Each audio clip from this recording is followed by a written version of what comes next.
Tapi yang perlu Anda pahami Bapak sekalian, ya, ibu-ibu sekalian, bahwa tubuh kita itu selalu diciptakan atau selalu dikondisikan Allah dalam kondisi yang seimbang. Dalam kondisi seimbang. Tadi saya katakan misalkan nih, kita bicara misalkan maaf keputihan. Keputihan itu kan normal. Menjelang mens kadang-kadang ada keputihan gitu kan. Keputihan seperti itu normal lah keputihannya. Nah, ketika dia muncul keputihan yang tidak normal, maka otomatis ada pemicu ketakseimbangan dalam badannya. Nah, kenapa keputihan yang tidak normal tadi muncul? Maka biasanya terjadi perubahan pada pH darahnya atau pH tubuhnya secara umum. Ya. Kalau pH tubuh secara umum sudah berubah, Ibu sekalian, maka apa yang terjadi? Semua akan bermasalah, bahkan sampai ke kanker. Itu sebabnya Dr. Otto, salah satu penerima Nobel tahun 1930, dia cerita bahwa ternyata kanker itu ya hidupnya di lingkungan asam. Lingkungan asam. Itu sebabnya Allah Subhanahu wa taala sebenarnya sudah memberikan kepada kita semua petunjuk untuk itu, dijaga keseimbangannya, sehingga kalau kita bicara tentang tubuh ya, maka yang dijaga tuh keseimbangannya. Jadi pertanyaannya kalau kita kembali ke keputihan tadi, pertanyaan keputihan itu terjadi karena apa? Coba cek. Jadi ada makanan-makanan yang disebut sebagai acid forming food. Ya, acid forming food itu makanan pemicu atau yang membentuk asam di badan, termasuk mukus. Mukus itu lendir. Ya, lendir itu kalau sudah muncul di badan, maka dia akan lengket di mana-mana. Tidak hanya di saluran nafas, tapi di jantung, di pencernaan, semua dia bisa lengket. Maka salah satu yang harus disingkirkan itu sebenarnya. Ya, salah satu singkirkan adalah itu. Jadi alergi juga sama. Alergi salah satu tanda bahwa ini kebanyakan asam biasanya. Tubuhnya terlalu asam. Ya. Asam itu muncul dari mana? Salah satunya adalah dari acid forming food atau makanan-makanan yang membentuk asam. Contohnya apa? Tepung. Ya. Tepung itu Ibu sekalian, itu sering saya sampaikan sebagai salah satu biang keroknya, ya, biang keroknya masalah-masalah kewanitaan, ya, tepung. Namun perlu juga Anda pahami, ya, karena di sini saya lihat ibu-ibu semua gitu kan, keseimbangan itu juga bisa bisa disebabkan oleh karena apa yang masuk atau diserap di kulit Anda.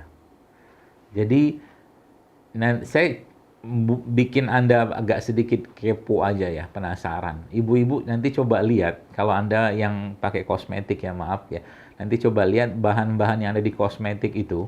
Nanti ibu-ibu coba lihat, teman-teman coba lihat, setelah Anda lihat bahan-bahan di situ, nanti coba dicatat.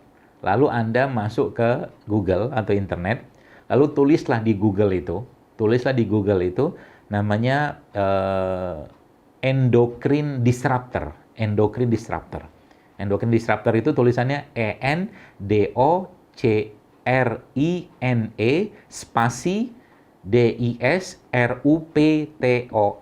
Endocrine disruptor. Kalau Anda ketemu ya kata-kata endocrine disruptor, bahannya apa saja, dan itu ada pada apa yang Anda pakai, maka Anda sedang memasukkan bahan-bahan yang menyebabkan ketakseimbangan hormon di badan Anda dari kosmetik. Ya. Saya sempat dikirimi sebuah video ya oleh seorang teman saya, dokter kandungan juga. Ada seorang ibu-ibu ya di Amerika gitu, dia menderita kanker serviks sudah stadium 3 atau 4 lah seperti itu, dan disarankan kemo oleh dokternya. Kemudian subhanallah, dia akhirnya nggak mau, dan di sana kan informasi kan sangat luas ya, sangat luas, dan subhanallah akhirnya itu judulnya apa ya? I cure my cervical dysplasia in 6 months kalau nggak salah judulnya itu. Ya, ada seorang namanya Barbara, Hana Barbara atau siapalah gitu kan. Itu, dan dia ngetrace, Bu. Dia ngelacak bahan-bahan kimia yang masuk ke badannya, mulai dari dia bangun tidur sampai dia tidur lagi. Puluhan bahan-bahan, dari sampo, dari odol, dari kosmetiknya, banyaknya luar biasa, sekalian. Ya. Bahkan kalau Anda yang sedikit saya bikin agak sedikit deg-degan gitu kan. Kalau Anda mau lihat ya, sebenarnya di Amerika sendiri kalau ibu-ibu lihat atau bukalah di Google juga, coba ditulis di Google itu warning on toothpaste. Warning on toothpaste. Jadi peringatan pada pasta gigi. Di Amerika, pasta gigi itu ada peringatannya. Peringatannya apa? Jika tertelan, if swallow, jika tertelan, ya, hubungi pusat pengendalian racun setempat. Itu di Amerika. Nanti coba lihat, kalau lihat di Google tuh ada tuh, ya. Pertanyaannya kok sampai odol, sampai pasta gigi aja sampai ada peringatan kayak begitu. Itu Masya Allah luar biasa gitu kan. Ya karena ya tadi ya banyak bahan-bahan yang tadi menyebabkan ketakseimbangan yang suka tidak suka mereka harus masukkan di situ atas nama produksi atau apapun, itu urusan mereka lah. Makanya saya pesan kepada Anda yang usaha ya, yang usaha bisnis atau apapun ya, baik bisnis makanan, minuman atau mungkin ya kosmetik atau toiletries atau apapun lah bentuknya dipakai manusia, bikinlah produk yang tidak memberikan bahaya kepada orang, baik jangka pendek atau jangka panjang. Pesan saya sih gitu aja. Ya, karena kalau sudah orang sakit gara-gara apa yang kita makan, ibu-ibu Anda bikin makanan, Anda bikin katakanlah produk makanan, dan makanan itu misalkan penuh dengan gula pasir, gara-gara makanan tadi tiba-tiba ada orang sakit, ya kita tanggung jawab lah dosa kita. Ya, jadi jangan cuma sekedar kejar repeat order gitu kan, tapi kejar juga bagaimana makanan yang dimakan itu bisa memberikan manfaat kepada orang lain dari sisi kesehatan dan juga dari sisi rasa juga bisa. Seperti itu ya. Baik, jadi masalahnya memang ada pada perut. Jadi kalau sudah perutnya bermasalah ya, kalau sudah perutnya bermasalah sekalian, maka semua sistem akan bermasalah. Dan kalau perempuan, karena perempuan kecenderungannya adalah hormon ya, perempuan ini kecenderungannya adalah hormon karena Anda adalah makhluk hormon ya, maka yang terjadi adalah yang biasanya bermasalah juga di hormonnya gitu kan. Jadi kita lihat sekarang ini kan, wanita-wanita yang kena tumor payudara, kena kanker ini, infertilitas itu Masya Allah, tabarakallah ya, subhanallah ya, banyak sekali Bu, Pak, ya ibu-ibu sekalian. Jadi ini kalau nggak dicegah ya, kalau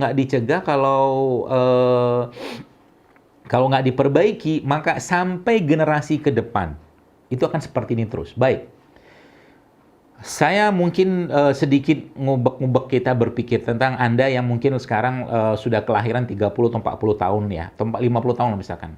Anda yang kelahiran 30 tahun atau 40 tahun mewarisi gen lemah atau gen yang kuat dari orang tua Anda. Jadi kalau Anda mau lihat sekarang bagaimana diri Anda ya, secara umum, maka coba lihat apa yang orang tua Anda makan. Ya, jadi kalau Anda sekarang sehat-sehat, coba lihat orang tuanya makan apa dulu. Demikian juga sekarang, berarti kalau orang tua zaman sekarang, ibu-ibu sekalian, yang dikonsumsi itu banyak yang nggak sehat-sehat, makanya anaknya nanti akan mewariskan kelemahan dari orang tuanya tadi, yang disebut dengan nutri epigenomik atau nutri genetik gitu kan. Seperti itu, atau epigenetik. Jadi jangan berpikir ketika wanita yang dia tiap hari makan bakso, makan mie ayam, makan cireng, makan cilok, makan seblak segala macam, maka yang dia makan itu akan menjadi bagian dari gennya yang nanti akan diwariskan kepada anaknya. Itu yang terjadi nanti. Artinya apa? Bertanggung jawablah dengan generasi ini. Artinya nanti ke depannya anak yang dilahirkan, kalau juga dapat anak, karena biasanya kalau sudah makan yang nyampah, ya makannya sudah nggak benar, biasanya punya anak pun akan susah. Itu yang saya alami. Atau mungkin saya dapatkan informasi seperti itu.